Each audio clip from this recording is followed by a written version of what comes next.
Une histoire de famille, c'est souvent comme ça que le tennis de table s'invite dans la vie. Emmanuel Lénon n'y a pas échappé en rejoignant son père et son cousin à 7 ans au club de Comana, petite commune de 1000 habitants dans le Finistère.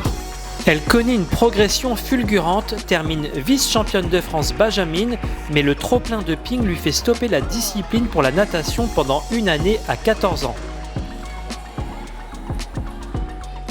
On va essayer de lui là-dessus, quoi. Allez Tom. C'est à Quimper finalement qu'elle rebondit et fait partie d'une équipe de copines. Elle participe activement à la montée en Pro B de l'équipe première. En 2010, elle intègre l'équipe de France et participe à 2 championnats du monde, un championnat d'Europe, tout en continuant ses études de STAPS. Âgée de 37 ans, Emmanuelle est toujours joueuse à Quimper, coach handisport depuis 7 ans, préparatrice physique et coach de CrossFit. C'est donc un emploi du temps bien chargé autour du sport et du tennis de table qui l'attend chaque jour. Moi je me suis toujours entraînée avec les garçons. J'avais cet aspect compétitif où je m'entraînais avec les gars à Saint-Divy à l'époque, où je m'entraînais avec des gars qui étaient entre numéro 100 et 200 français. Et franchement on se tirait la bourre et on ne voulait pas lâcher la première table aux montées-descentes. Et franchement ça a été hyper enrichissant et j'arrivais en compétition, j'étais bien quoi.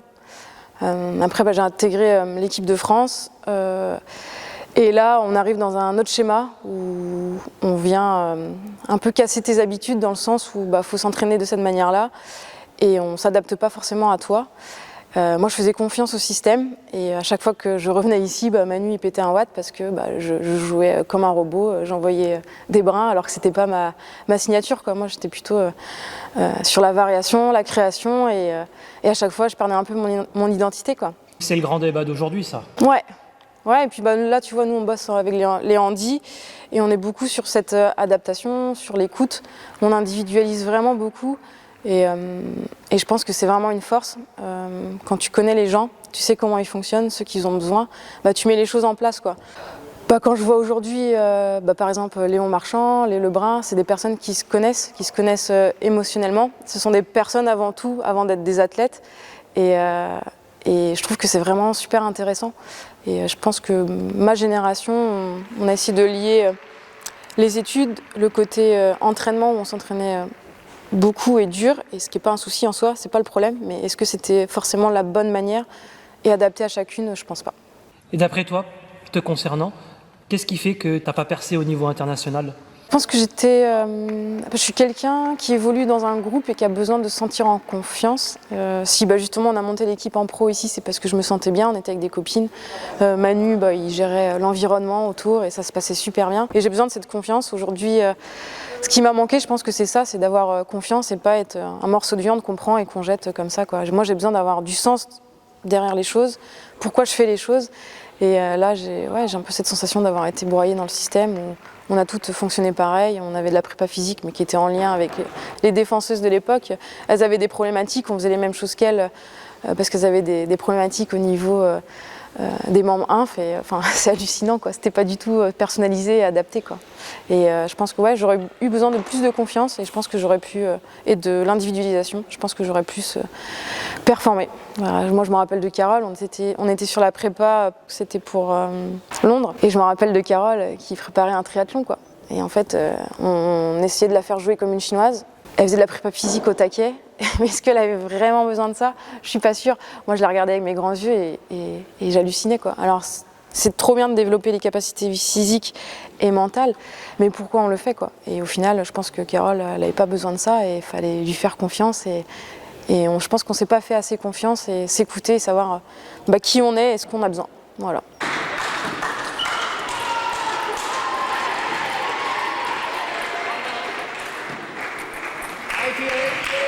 Et aujourd'hui, encore plus, toujours, les études, encore plus pour une féminine, j'ai envie de dire.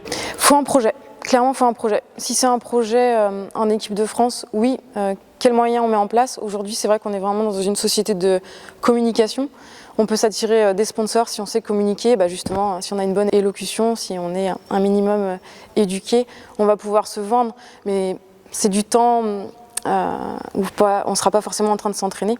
Après, c'est enrichissant de se développer dans la culture entrepreneuriale. Et je trouve que c'est super enrichissant, mais il faut avoir un projet clair et pas attendre de la fédération. En tout cas au niveau des féminines, c'est compliqué quoi. Moi je sais que je suis Audrey Zarif là depuis décembre sur son projet sportif et ouais, on voit la galère quand on n'est pas forcément dans le système. C'est pas évident. C'est pas évident, il faut croire en son projet, s'entourer de bonnes personnes et en dehors du système, il y a des personnes de confiance et des personnes ressources et je pense qu'on peut y arriver. Il faudrait créer quelque chose de spécial pour les féminines pour essayer d'arriver à vivre, alors que ce soit du tennis de table ou de d'autres sports. La question, moi maintenant je vois en handisport depuis 2012, la Fédé handisport a mis énormément de moyens en place. Donc là, si tu as un athlète qui est sous le seuil de pauvreté, qu'ils estiment, ils vont tout mettre en place pour que les athlètes aient au moins entre 20 000 et 40 000 euros l'année. Donc déjà, quand tu as ce frein financier en moins, tu peux t'investir dans ton projet et être plus serein. Et je pense que trop de confort, c'est pas bien non plus. Trop de sécurité financière, c'est pas forcément bien non plus, parce que du coup, tu peux t'y perdre aussi. Mais trouver l'équilibre là-dedans, je pense que c'est important. Et les féminines, on a cette force-là et ce courage-là, je pense, pour mener à bien les différents projets. Mais c'est vrai que si sereinement déjà on a cette confiance qui est mise en nous pendant 3-5 ans, si on voit à moyen terme, cette sécurité, on dire ok, on mise sur toi, on croit en toi, on va te donner les moyens, mais pas sur une compétition où tu dois performer et si tu performes pas, c'est ciao bye bye. C'est trouver le juste milieu quoi. Et je pense qu'aujourd'hui on est toujours un peu dans cette dualité-là et je pense que c'est important de donner confiance aux féminines et en tout cas évaluer celles qui veulent vraiment s'investir et pas arrêter quand elles sont arrivées en senior et qu'elles disent stop, je découvre la vie en dehors et ça me convient pas, le ping ça me convient pas quoi. Et aujourd'hui, ouais, je sais pas si on voit Kaufmann aujourd'hui, Trust au JO a fait des résultats de fou et elle étudie à côté, elle a l'air équilibrée et c'est trop intéressant les projets comme ça quoi. Et je pense qu'il faut s'en inspirer et aller chercher ailleurs. Je vois Amandine Bouchard qui a fait du rugby à 7 dans sa prépa parce qu'elle pétait un plomb avec le judo. Enfin, faut aller chercher ailleurs. Il faut s'entourer. Ouais. Et en mouvement, Tom, avec ton corps. Voilà. C'est ça, c'est ça. Le juste milieu, comme la semaine dernière. Là, tu vois, tu t'investis plus, tu es plus impliqué, mais du coup, il y a trop. Être engagé, mais pas non plus être au point de la rupture, quoi. J'entraîne depuis que j'ai 15-16 ans, les scolaires, dans l'animation. Tout comme Kassem Fou, elle a joué en Pro B avec nous ici et on a bien sympathisé. Et avec son association, elle faisait des stages tous les étés où elle liait valide et handisport. Et du coup, j'ai commencé à encadrer sur ces stages pendant pas mal d'années. Et au fur et à mesure, je suis devenue, on va dire, son coach personnel. Du coup, j'ai eu cette sensibilité. Au même moment, il y a Rosa qui relançait en équipe de France para et elle m'a dit qu'il recherchait du monde et pareil, c'était au début pour relancer. J'avais la casquette prépa physique, du coup ça a matché à ce niveau-là et j'ai intégré le staff de cette manière-là. Du coup j'ai bossé sur l'Olympiade de Tokyo avec les paras. Je suis pas partie, mais j'ai fait tous les 3-4 ans pendant le confinement. Et là, la dernière Olympiade pour Paris, où là je fais partie de l'effectif. Et moi je suis plus spécialisée on va dire sur les debout. Tranquille, tu distribues partout Matt. Et après on mettra avec le service assez vite. Qu'est-ce que ça t'apporte toi personnellement ?